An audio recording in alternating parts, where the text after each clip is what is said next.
or think about doing this talk, I realized that I have some hesitation sometimes about my light shining.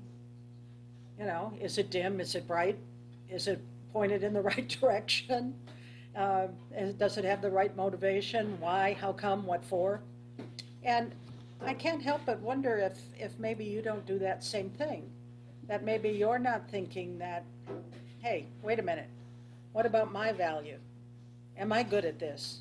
Can I do this? How do I do this? Who do I do this with? When do I do this? I mean, all of these things. And yes, I'm the first one to admit that humility is important. It's important in our lifestyle. It's important for each and every one of us. Not taking up too much space, not having too much pride or ego. I understand that. But sometimes, though, whether intentionally or not, we take humility too far. And we make ourselves too small. And we allow our ego to seemingly dim our light. Madison Taylor wrote, "Our true selves exist, whether we acknowledge it or not, often buried under fears and learned behavior." Identity is really an elusive concept. We feel we have to define ourselves using a relatively small selection of roles and conscious character traits, even if none accurately represent our notion of self.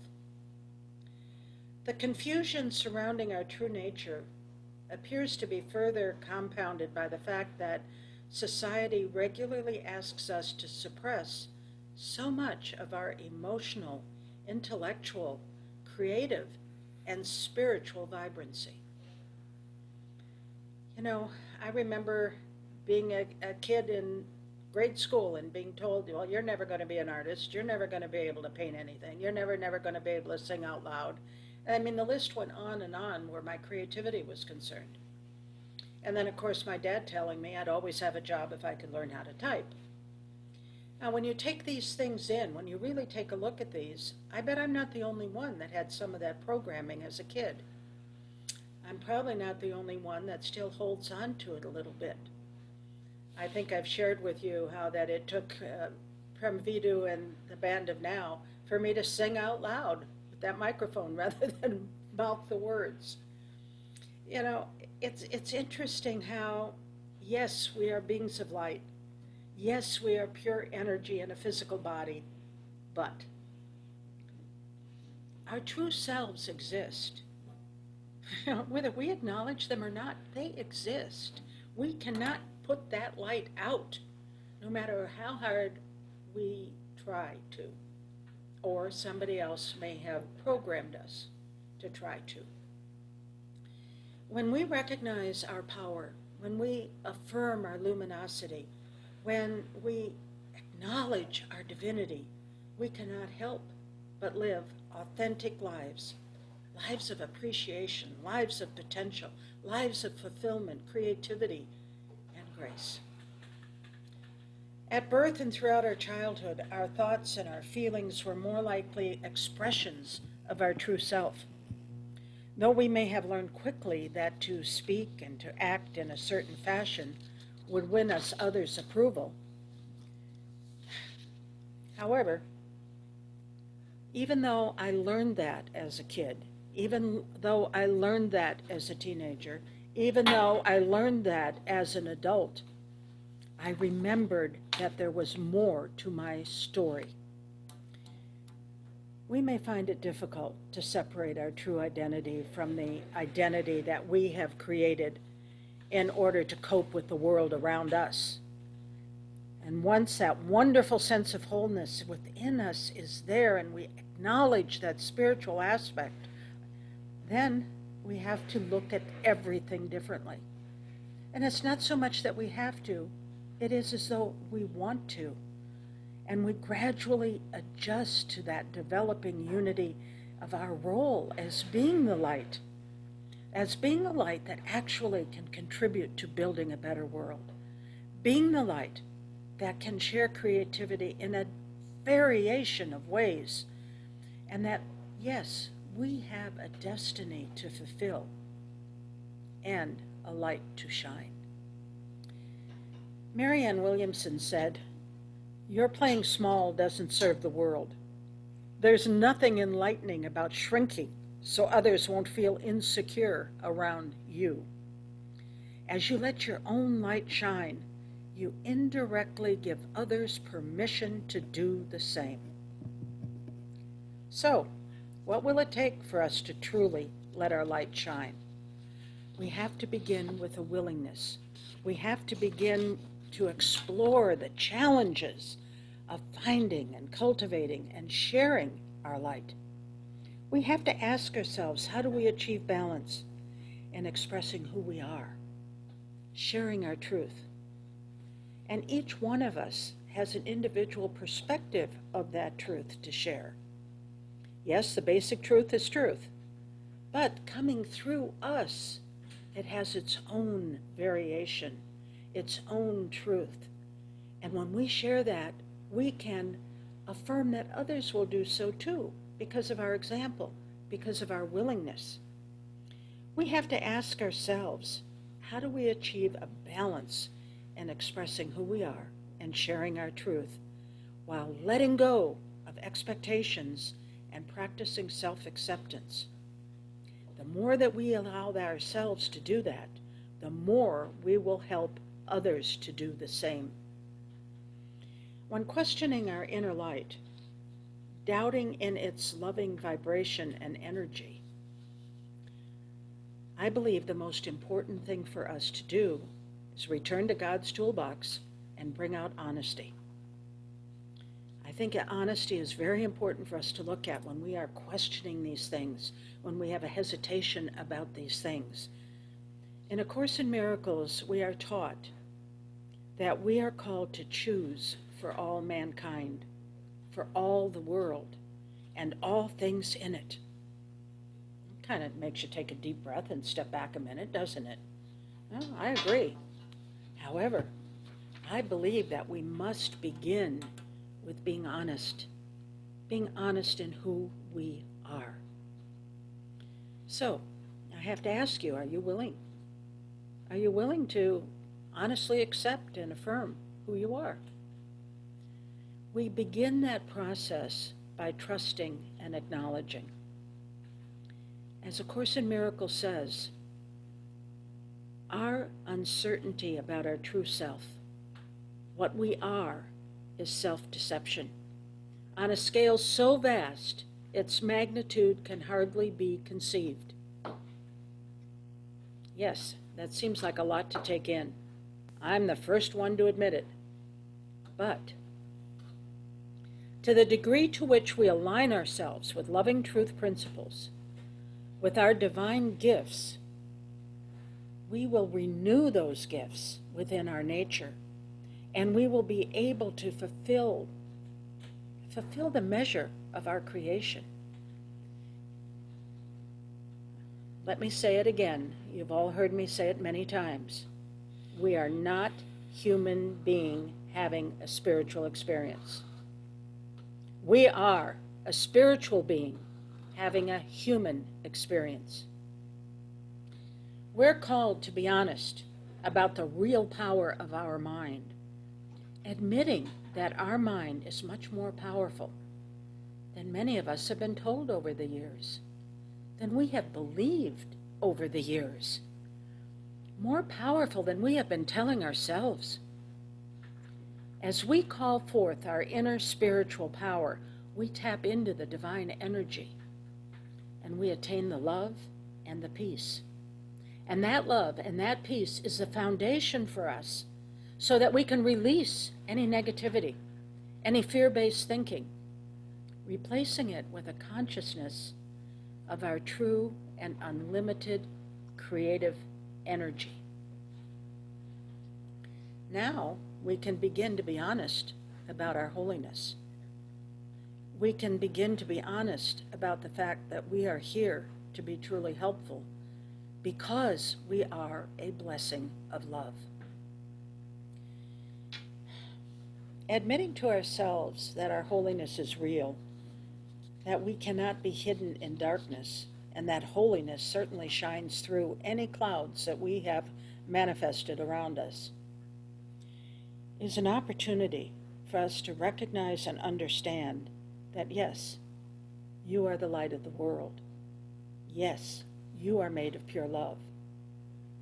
And by my willingness to see that in you, my light shines more.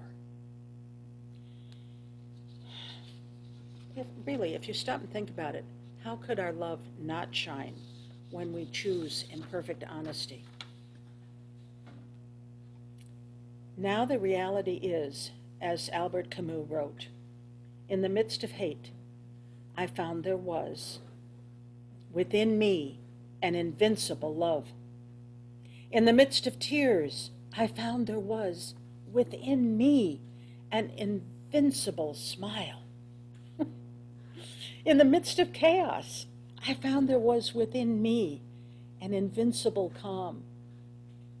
I realized through it all that in the midst of winter, I found there was within me an invincible summer. And that makes me happy. For it says that no matter how hard the world pushes against me, within me there is something stronger, something better, pushing right back. There has always resonated within me, always within me, something beautiful that I can now acknowledge as an innate resilience. Many of you know that there's a lot of my life journey that has repeatedly shown me that I had that power within me to carry me through what I perceived as very difficult times. How? It's that invincible love. You know that invincible is actually defined as incapable of being conquered, overcome, or subdued? Incapable of. There have been times in my adult life where I truly questioned my resiliency, and I searched deep within myself. I found within me that invincible summer, not just once, more than once. I found that the chaos was there. I acknowledged it. I was having that experience, but I rose above it and beyond it, and I could still shine my light. And I could feel that light shining within me, healing me, reinforcing me. So, now we take another honest choice. We have to recognize our call to build a better world and accept it. I am so grateful to Paul Turling for sharing that song with me, and I am grateful that our community has focused on it for the 2 months that we have. I really do feel as though that each one of us is always in the right place at the right time with the right people. Even though we're not with people a lot physically, we are still with people. And it's our responsibility to recognize that it's right, and it's our responsibility to recognize that to be truly helpful, we let our light shine. Now, we do that by recognizing that that light is our gift to share. We do that by acknowledging our light. So you ask, can one person really make a difference? We can make an impact through simple, everyday thoughts, words, and actions that spark positive changes in our surroundings and in our life. And when we do them enough, we begin to notice that even the very littlest things make a difference. Where do we start? We start by affirming that love is our greatest purpose. Edward Hale wrote, "I am only one, but still I am one. I cannot do everything, but still I can do something. And because I cannot do everything, I will not refuse to do the something that I can do. This was really called to my attention on Friday. I had a memorial service for a man that was 54 years old. There were a lot of confusion about who, what, where, and when. I had difficulty in contacting the family. They had difficulty in getting in touch with me, and it was all silliness, the wrong phone number. And, you know, somebody mistexted it, and that's the way it was. So at the last minute, Thursday night, I mean last minute, like 9 o'clock at night, I'm putting together this service. And I'm feeling this sense of relief that now I've really communicated with the family. I know something about this man other than his name and his age and his family. So I'm ready to leave the house Friday morning. I'm feeling really content that I can be truly helpful to this family. And the phone rings. It's a number I do not recognize. I am grateful I answered it, but when I did, it was a gentleman's widow. And she said, I have something that you have to share. I said, okay. And I hadn't talked to her at all. The brother and the sister were handling everything, or so I thought. And she told me, she said, I have something you have to share today, and you have to do it for me. I said, okay. And she said, my husband and I decided early in our relationship that we were Timon and Pumbaa. I will share that. And she said, good. And she said, I'll see you in a little while. And that was the end of our conversation. Now here I am getting in the car to go to the funeral home, and I have this message. And I'm thinking to myself, Timon and Pumbaa. Well, that's Lion King. And I'm thinking, oh my goodness, where do I start with this? And where do I put this in the service? And, you know, my mind is just going silliness. Well, when we got in the car, I took a deep breath, and I went into my phone, and I said, tell me about Timon and Pumbaa. Well, whatever you may feel about this wisecracking mercat and his compadre warthog, there are some reasons that I found out that it really made sense that it could be the ultimate couple goals. And fortunately, Manny's driving me, so I can look at this and make a couple of notes. And the first thing that came up for me was put your behind in your past. And I thought, everyone has a past.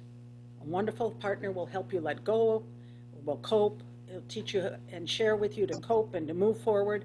And I got that. Okay, good. The other one was forgive and forget. Okay. Hakuna Matata. Means no worries. Even in the most casual friendships, we have conflict, don't we? So when we really look at Hakuna Matata in the equivalent of telling someone, it's no problem, no worries, in response to an apology, that works in a relationship too, doesn't it? Every relationship. Then the other thing that came up was don't be afraid of yourself. Well, we talked about that a little bit earlier, didn't I? This couple was not afraid to be silly and ferocious or afraid. They were themselves together. And then the very last thing that came up for me is that friends stick together in the end. I shared at the service basically some of the same things that I just shared with you.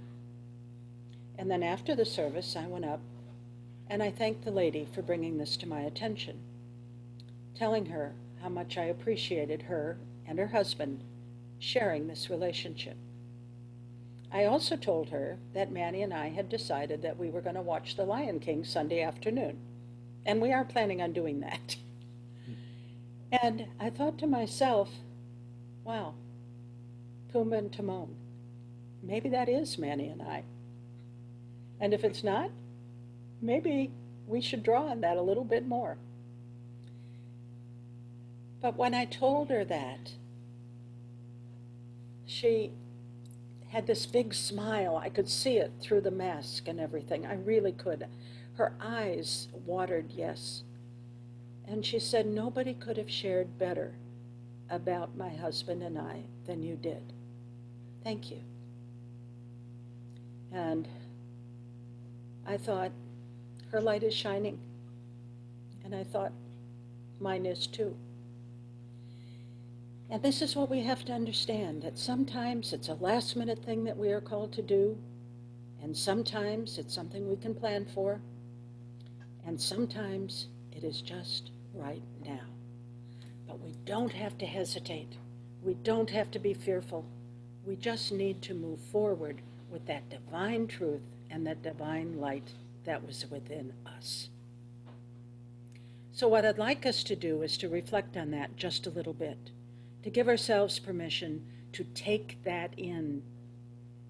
So give yourself permission to kind of take a deep breath, relax, kind of sit back, be in the now moment. And stop and think about your gifts. Stop and think about your gifts that you have to share. Whatever you discover, just think about it for a moment. What are my gifts that would really shine for somebody else in a moment of need, in a moment of sorrow, in a moment of happiness? What are my gifts? And then make the choice to use those gifts to bless individuals, families, groups.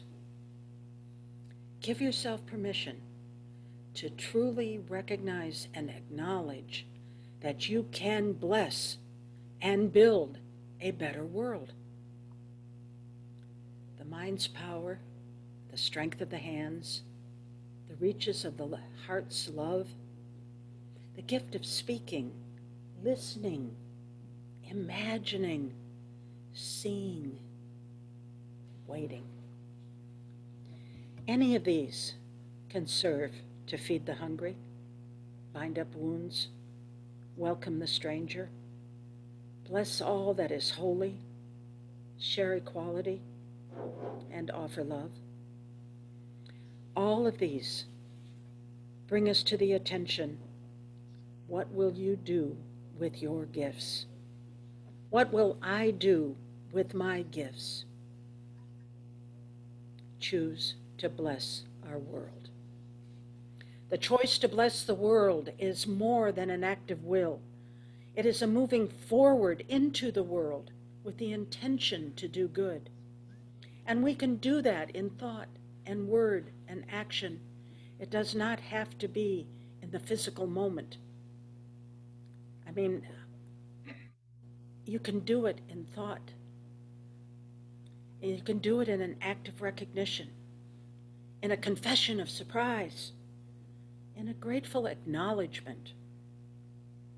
In the midst of a seeming broken world, there is unspeakable beauty, grace, and mystery, and it is up to us to bring it forward and to share it genuinely, lovingly.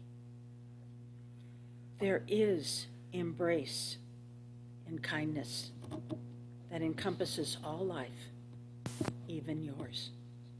And while there is seeming chaos and we feel as though there is division and anger and, yes, disturbance, we have the opportunity to share a new love, a revolutionary love, so to speak. We can protest peacefully, mindfully.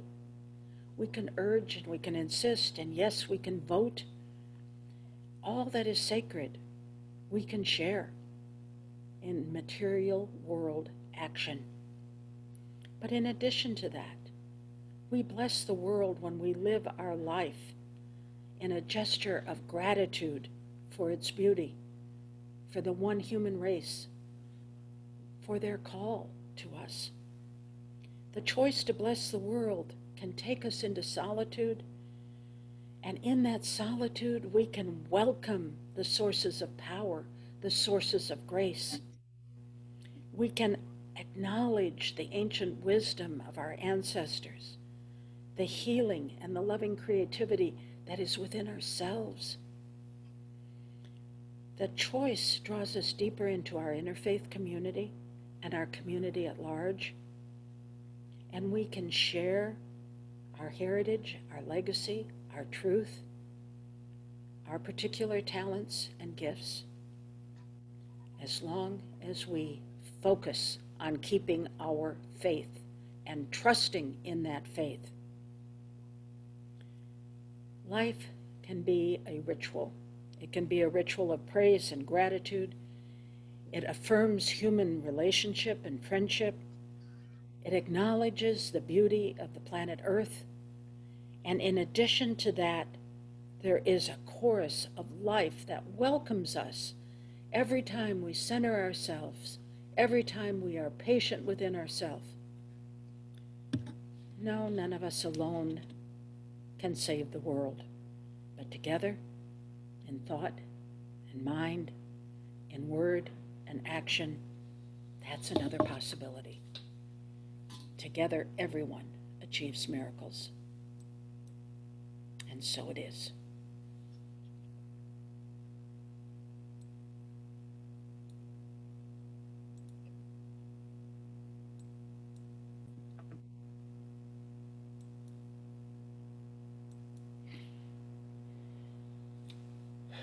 Let your light shine.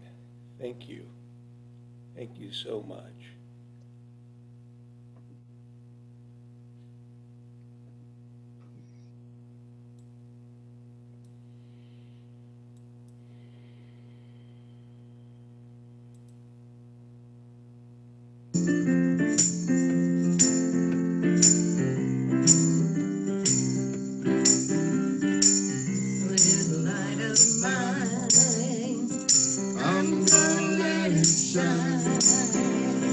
This little light of mine, I'm gonna let it shine.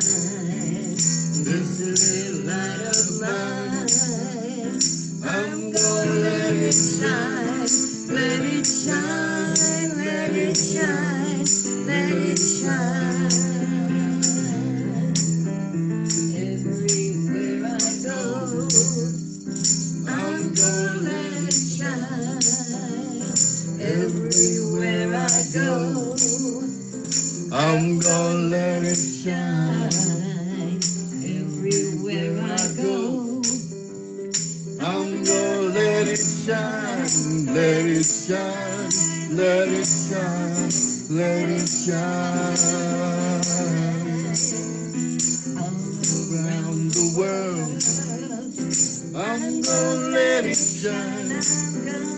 All around the world, I'm gonna let it shine. All around the world, I'm gonna let it shine.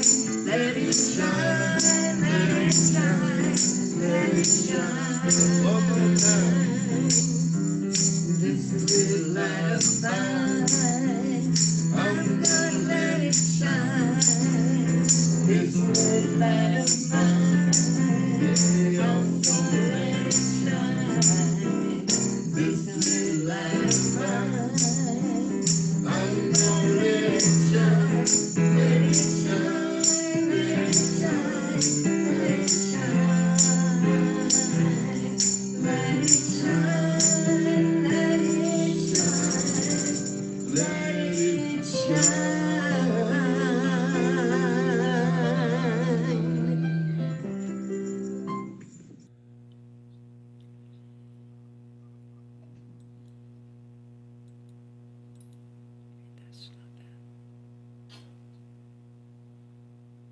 Thank you, Lori. Thank you, Eddie. Thank you, Tony. Gonna let the light shine. All right. And donations are gratefully accepted through our website, Interfaith Community, through a PayPal, interfaithcommunity.org, or by mail, 2340 East Glen Rosa Avenue.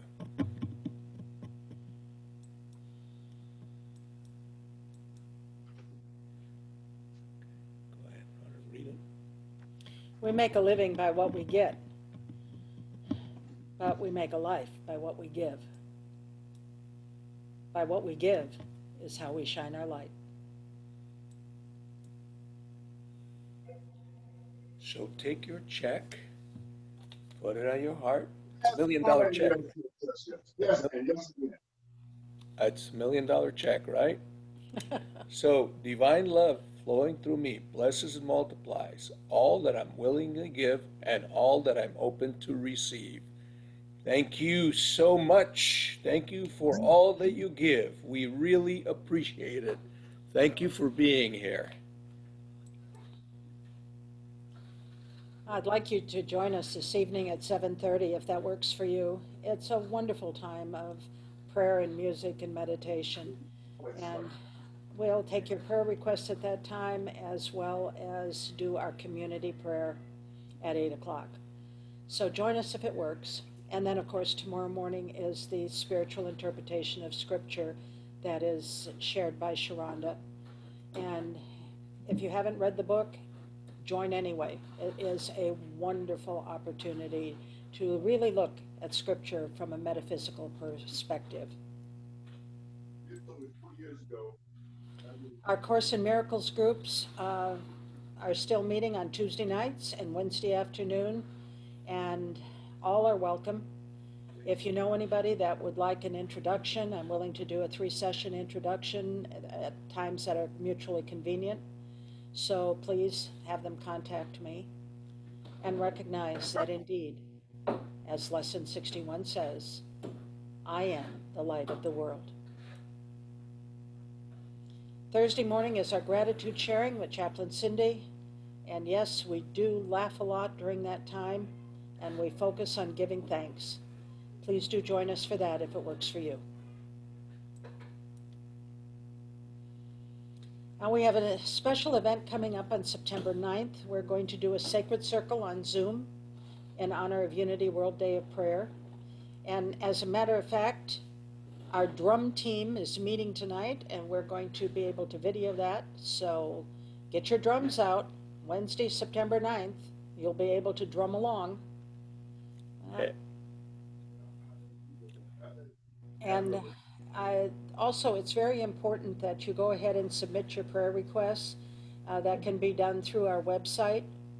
Just go to our website, interfaithcommunity.org, and submit your prayer requests. They will be prayed by our chaplains, and then they'll be forwarded to Silent Unity. Also, the prayer requests are in the newsletter. There's a link there that you can go from the newsletter to the website. So submit the prayer requests, because again, we will send them to Silent Unity, and our prayer chaplains will pray over them too. All right. So a week ago, I took to Twitter to seek 36 different people, all in isolated lockdown from all around the globe, to gather virtually. And then I recorded them making sound effects with objects in their surroundings like cutlery,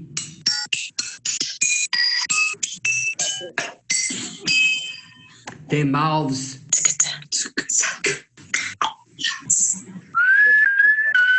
and voices in an effort to recreate arguably the happiest song in the world. None of these people are trained musical professionals, except for one, my friend and collaborator on this project, Jason, who set the rhythm with his bass guitar. Yo, right?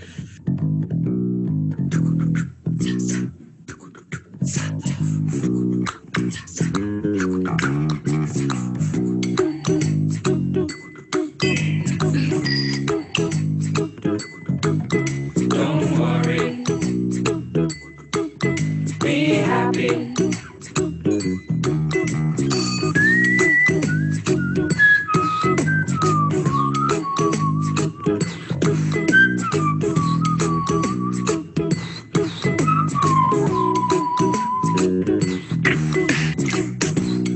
Here's a little Song I don't might wanna sing it. note for note. Don't worry, be happy. In every life we have some trouble. When you worry, you